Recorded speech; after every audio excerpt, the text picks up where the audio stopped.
Thank you so much for joining us here on Bloomberg TV. It's great to be here, great to be in Rome. It is great to be in Rome. Now, there's a lot of conversations about, of course, the strength of this economy, the strength of economies in general, and how that plays out in the markets. What do you worry about? What is the biggest mismatch out there? Well, it's interesting. One concern would be that central banks, having been too dovish early on in terms of not raising rates, not shrinking their balance sheets fast enough, that as inflation is coming down, and I think they have air cover, that they're going to be patient because they don't want to be too quick this time to stimulate things, to bring rates down. And so I think we could see a little more of a slowdown. That's a possible risk out there.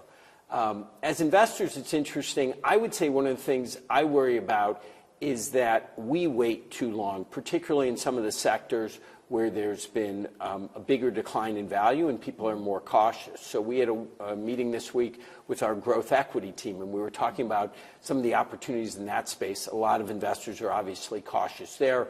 Commercial real estate, which I'm sure we'll talk about, the sentiment has gotten quite negative and the fundamentals feel like they're bottoming. So I think as investors, sometimes one of the risks is you miss it by being overly cautious, and I think now is probably a good time before rates come down to move. But move on what? And again, do you have an allocated capital that you want to try and get in as soon as you think, There's no sort of specific, like, we have a budget to spend this much. It's just more directional. It's that, in fixed income, the spreads in a lot of asset classes are still wide by historic standards. Base rates are still pretty high, so that's a good area.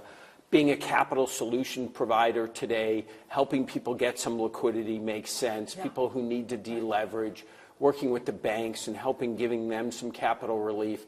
And then particularly in sectors where we have high conviction, in digital infrastructure, in green energy, in life sciences leaning in. So I would say it's pretty broad-based. And then specifically on real estate, definitely here in Europe, the sentiment's so negative, try to move faster. And so, but are there opportunities actually in commercial real estate? And do you have to fight them off with some of your formidable competitors as well? Because now's the right time to get back in.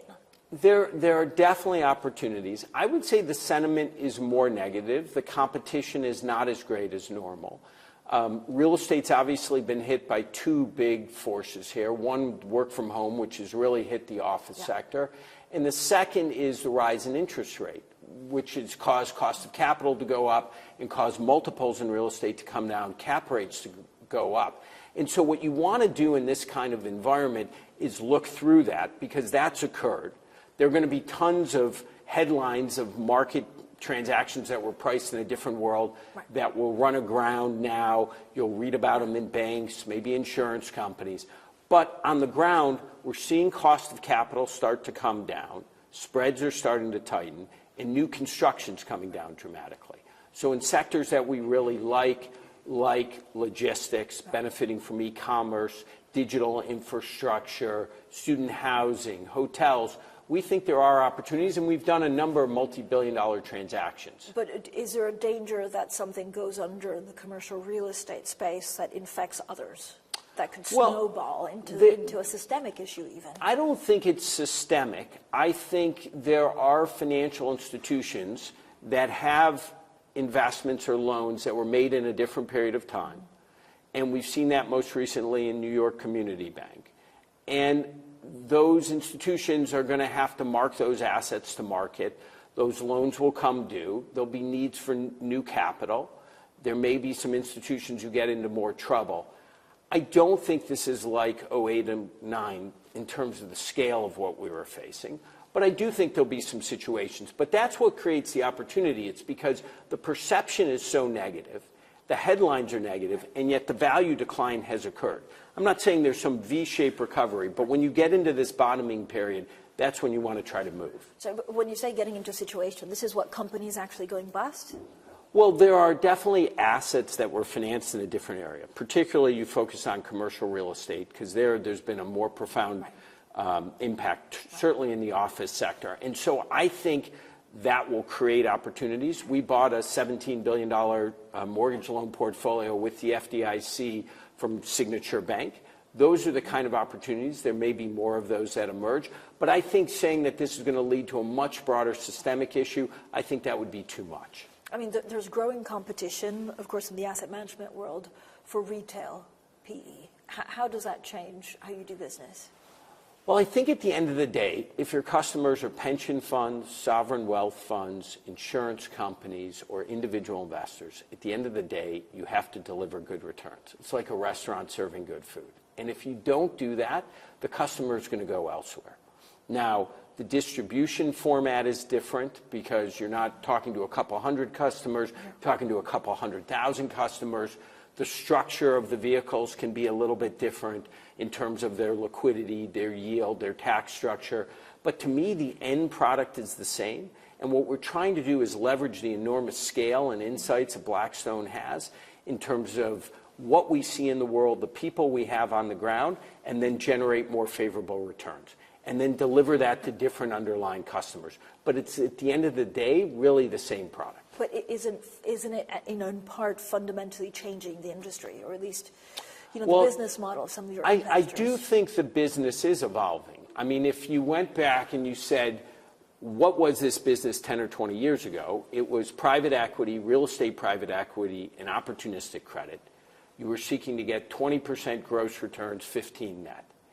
And now what you're seeing is, as we've moved into some of these lower returning, longer duration vehicles, core plus real estate, infrastructure, performing credit, the universe of potential investors gets much larger. The universe of potential assets to invest in gets much larger. And so a firm like ours and some of our competitive firms have benefited and grown a lot in scale. I think the good news is we're still pretty early days in this process. And so when do you see it coming to maturity? Is it impossible to say at this point? I would say coming to maturity, if you just put some numbers around it, the industry's $12 or $13 trillion, which sounds big, certainly relative to where it was a decade ago. But those 7 big stocks are bigger than the entire industry. And when you think about commercial real estate, residential real estate, infrastructure, equities, fixed income market, the scale of this stuff, hundreds of trillions of dollars. So I know it's hard because the industry's grown so much, but I still think we have a long way to go, and that's what gives us a lot of optimism. But again, growth is important. Delivering performance is what really matters. But how will the PE world, shake out if interest rates stay at these higher levels? They're not high by, historical standards, but we're certainly not used to them. Well, I think if rates stay elevated for an extended period of time, that will slow the transaction recovery process. But eventually, it will recover. If you go back to the early 90s, M&A volume fell 50%. After the financial crisis, it fell 50%. And it fell 50+% again the last couple of years. Eventually, something's going to give. Eventually, the Fed and other central bank policy will force the economy to slow enough, inflation to slow enough, the lower rates, transaction activity will pick up. And I'd say what's been remarkable is there have been a lot of people predicting that private equity would suffer, it only worked in low rate environment and so forth. But I think the performance has been remarkable, and the level of distress has been remarkably low. And I think people underestimate the strength of the business model, what's done to help grow these companies. And so I continue to believe alternatives will grow. And when you talk to our customers, almost all of them want to grow their exposure. So again, it's been because of the performance. If we and our competitors continue to deliver, then I think the business still grows, regardless if rates are cut next quarter or next year. How's the fundraising environment right now? Well, I'd say the fundraising environment is getting better. It's still, the institutional side is still a little bit slower, and that's no surprise, right? There's a flywheel that needs M&A volume and IPO volume for capital to come back. And when that happens, that creates new realizations for them, the investors, and they can allocate more. That's been slower, and so it's a little tougher on the fundraising environment, a little slower, obviously, in real estate, maybe in some cases over their targets in private equity, more enthused about private credit or secondaries. But I would say it definitely feels better than it did 6 months ago when rates were up at 5%, or 12 months ago when we had Silicon Valley Bank. And then I think individual investors are feeling more confident given what's happening in markets. And insurance clients are increasingly realizing there's a benefit to taking a portion of their portfolio and moving it into private credit. So I'd say there's a lot of openness to the asset class. I think market stability, rates coming down at some point here will certainly help. How often do you get asked about B-REITs? I get asked a lot, particularly about the press, from the press. And what I'd say about B-REIT is the basic premise was we were going to create a product for individual investors to invest in private real estate. And what we wanted to do was deliver returns that were in excess of the public markets in a semi-liquid vehicle. And if you look over the last 7.25 years since we started, we've delivered basically double the public REIT market. For 6+ of those years, we gave monthly liquidity. For the last year or so, it took about 4 months. Most recently, we've now said we're fully meeting the needs in the latest month in terms of B-REIT redemptions. And it's essentially the basic trade. The product, in our minds, has worked exactly as intended, which is you are making some trade-off versus public markets. And what we need to do is deliver for the customers. And the key has been, in that case, we invested in the Sun Belt of the U.S., in data centers, in student housing, in logistics, in a bunch of great areas. And we hedged out the balance sheet long term. And so if we can deliver performance again, that's what matters. And I think the customers are going to look back at this and say, wow, these semi-liquid products, they can work not only in the good times, but in more challenging periods. And I think that's the most important thing. But going forward, are you expecting more gating to come on this? Well, I don't want to get in the prediction business, but certainly as you have positive, as the real estate market bottoms here, as rates start to come down, as spreads start to tighten, as the Fed at some point here starts to cut, and we have this lack of new supply, that should be more constructive for commercial real estate, and we would think that's a positive for B-REIT.